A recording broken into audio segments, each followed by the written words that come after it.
Oke, baik. Pada saat ini kita akan membahas terkait dengan fitur kategorisasi norma ideal. Bagi yang sudah menginstalkan programnya ke dalam Spreadsheet, tentu akan muncul menu psikometri ini, dan fitur ini yang akan kita coba implementasikan. Nah, saya sudah mengkopikan data mentah dari spreadsheet hasil Google Form ke dalam spreadsheet yang sudah ada programnya. Nah, jadi saya juga menganjurkan bagi rekan-rekan yang akan melakukan olah data, jangan lakukan olah data pada data mentah secara langsung, tapi copy terlebih dahulu. Baik itu beda sheet atau mungkin beda file spreadsheet-nya atau file Excel. Nah, baik di sini saya sudah punya data dummy, dan di sini juga yang penting dalam melakukan analisis atau pengolahan data yaitu kita memiliki manual dari alat ukur tersebut atau blueprint dari alat ukur tersebut. Nah, alat ukur ini saya beli nama alat ukur dummy. Di sini bisa kita lihat ada skala 1 sampai dengan 4, dan kalimat-kalimat inilah yang muncul pada opsi Google Form, sehingga data yang kita peroleh masih berupa kalimat, dan ini perlu kita konversi ke bentuk angka. Nah, pada alat ukur dummy ini kita ceritanya punya 4 dimensi A, B, C, D, dan punya 4 item yang kebetulan secara berurutan. Nah, di sini juga diberitahu bahwa alat ukur ini bisa melakukan total skor dengan menjumlahkan semua skor dimensinya. Nah, kemudian di sini juga ada rentang kategorisasi per dimensi, yang mana ini adalah norma ideal. Jadi seharusnya nanti ketika dibantu oleh fitur kategorisasi di spreadsheet, itu angka yang ini sama. Begitupun dengan kategorisasi total alat ukur dummy ini. Nah, ini kita akan memangkas proses manualnya, di mana rekan-rekan harus mencari dulu interval, range, dan lain sebagainya. Di sini rekan-rekan hanya perlu memperhatikan beberapa poin saja pada alat ukur tersebut. Pertama-tama, di sini masih berupa kalimat atau item, bunyi itemnya. Belum kita beli label, maka akan kita beli label untuk mempermudah. Di sini ada dimensi A, item 1, 2, 3, 4. Nah, untuk mempermudah nanti dalam proses penjumlahan, untuk mendapat skor total A, kita beri nama A1, A2, A3, A4. Begitu saja dan begitu seterusnya. Nah, ini berurutan, jadi bisa dilakukan secara langsung. A2, sorry, A1, A2, dan seterusnya. Saya akan persingkat videonya. Oke, baik. Di sini saya sudah melakukan pelabelan A1 sampai A4, B1 sampai B4, C1 sampai C4, dan D1 sampai D4. Selanjutnya kita akan menjumlahkan, kita akan mengkonversi terlebih dahulu sebelum menjumlahkan. Karena ini masih berupa kalimat, kita perlu konversi menjadi angka. Nah, kita akan gunakan fitur replace. Nah, bagi yang ingin tahu cara menggunakan fitur ini secara lebih detail, bisa ditonton video tutorial yang membahas tentang fitur replace skala questionnaire. Nah, ini mohon maaf agak lama, karena ini juga bergantung pada kecepatan internet ya. Nah, berhubung seluruh itemnya sama, skalanya 1 sampai dengan 4, maka kita bisa langsung pilih seluruh item tersebut. Kita punya 4 skala, maka kita buat 4 baris. Kita beri rubah skala ini sesuai dengan pada blueprintnya. Di sini hampir tidak pernah 1, kadang-kadang 2, dan seterusnya. Ya, hampir tidak. Nah, skor itu kadang-kadang skornya 2, sering skornya 3, dan yang terakhir adalah hampir selalu skornya 4. Nah, mohon diperhatikan rekan-rekan di sini, sesuaikan kalimat yang ada di kolom ini dengan data yang tersedia.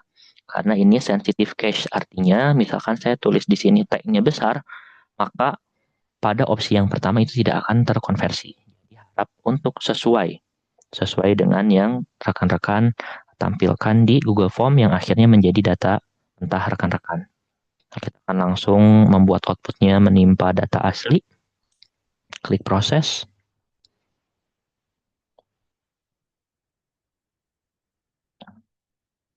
Nah, sudah terkonversi, sudah menjadi angka seluruhnya. Nah, selanjutnya kita harus mentotalkan setiap dimensinya terlebih dahulu. Misalkan kita buat di sini dengan kode atau dengan header skor A atau skor dimensi A. Kemudian sini skor dimensi B, kemudian skor dimensi C, dan skor dimensi D. Nah, di sini kita masukkan rumus atau formula sum. Bisa diklik summary ini. Nah, sudah terbuka kurungnya. Kemudian kita pilih item A karena kita ingin menjumlahkan dimensi A. Nah, di sini item A1 sampai dengan 4 karena berderet bisa langsung kita blok. Kemudian tutup kurung, tekan enter di keyboard. Itu ada pengisian otomatis, bisa diceklis saja. Seluruhnya hingga ke bawah itu sudah otomatis. Nah, silakan ini lakukan hingga seluruh dimensi rekan-rekan sudah dijumlahkan. Saya akan persingkat videonya.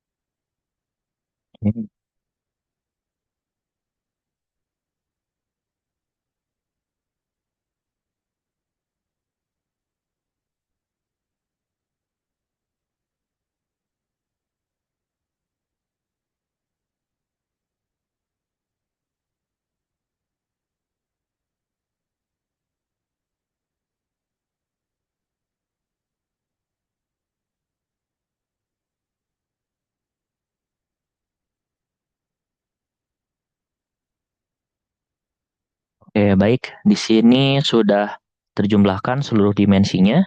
Nah, berdasarkan blueprint di sini atau manual di sini, bahwa alat ukur dummy ini bisa dibuat skor total dengan cara menjumlahkan seluruh dimensinya. Nah, kita buat. Ini totalnya ya, skor dummy. Atau misalkan teman-teman bisa beri nama apa dimensi atau variabel yang sedang teman-teman olah ya datanya. Di blok seluruh skor dimensinya. Nah, sudah. Sudah seperti ini, kita akan melakukan kategorisasi. Buka menu psikometrinya, kemudian diklik kategorisasi norma ideal. Nah, baik. Kita beri nama dulu, misalkan di sini kategori dimensi. Kita akan mengkategorisasi dulu dimensi ya. Nah, di sini lihat ada opsi terendah, opsi tertinggi, jumlah item, dan jumlah kategori. Yang dimaksud opsi terendah ini adalah pada skalanya. Nah, hal-hal ini yang perlu kita pastikan atau kita cek dari manual. Di sini opsi terendahnya adalah 1 dan opsi tertingginya adalah 4. Kita masukkan opsi terendahnya 1 dan opsi tertinggi 4. Kemudian jumlah item. Nah, kita akan mengkategorisasi dimensi. Maka kita cek jumlah item per dimensinya ini berapa. Ada 4 setiap dimensi. Maka kita tulis jumlah itemnya 4. Kemudian kategorinya ingin berapa jumlahnya. Nah, di dalam manual di sini yang diminta adalah 4. Walaupun kategorisasi ini bisa sekali sangat bergantung kepada keinginan peneliti. Kita ikuti dulu saja manual di sini 4. Isi semua datanya, klik hitung norma. Nah, maka dia akan muncul rentang. Yang seharusnya ini sama dengan di manual ini. Nah, coba bandingkan ya. Nah, kategori pertama 4-7, kategori kedua 8-10, yang ketiga 11-13, dan yang keempat adalah 14-16. Nah, artinya ini sudah sesuai ya. Nah, tinggal diberi nama kategorinya apa gitu. Nah, di sini tadi sangat kurang, kemudian kurang, baik, dan sangat baik. Kita tuliskan. Sangat kurang, kurang, baik, dan sangat baik.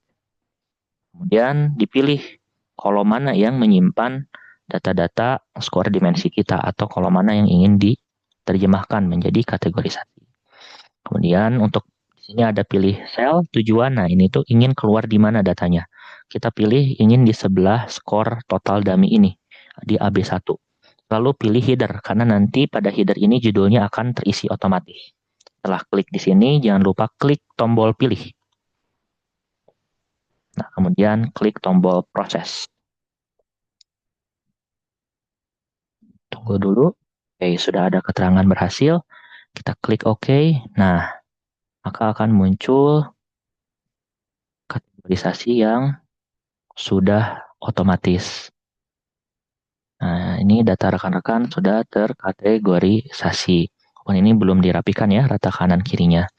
Nah, selanjutnya kita akan mengkategorisasi norma ideal pada skor totalnya. Maka kita lakukan hal yang sama. Di nama kategorisasi total. Nah, item opsi terendahnya sama 1, opsi tertingginya 4. Nah, jumlah itemnya karena ini berbicara total, artinya tadi 4 item dikali 4 dimensi sama dengan 16. Sementara jumlah kategorinya sama, kita menginginkan 4 kategori.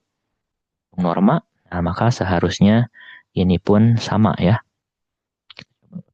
Kan 1628, 2940, 4152, dan yang terakhir 5364. Nah, ini sudah sesuai. Kemudian kita beri sangat kurang, kurang, baik, dan sangat baik. Kemudian pilih di mana skor totalnya tadi. Ini ya, skor. Nah, kita pilih sel AF1, pilih sel.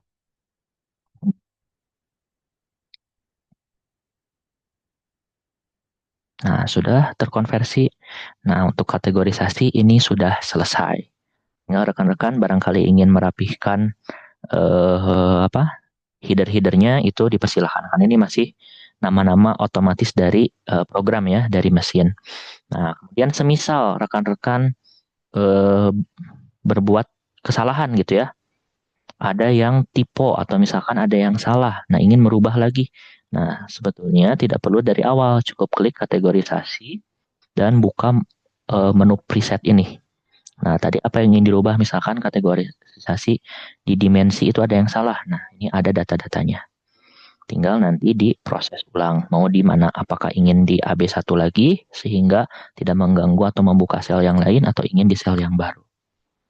Nah, baik. Untuk proses kategorisasi sudah selesai. Nah, ini 1 dimensi. Bagaimana jika 2 dan 3, maka prosesnya sama.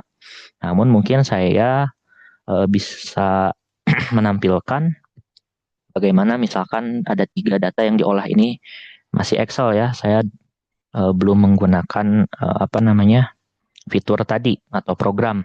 Tapi ini bisa menjadi patokan untuk tampilan. Nah, mohon maaf. Nah, ini bisa data-data penunjang dulu, kemudian seluruh item. Nah, ini contoh saja ya.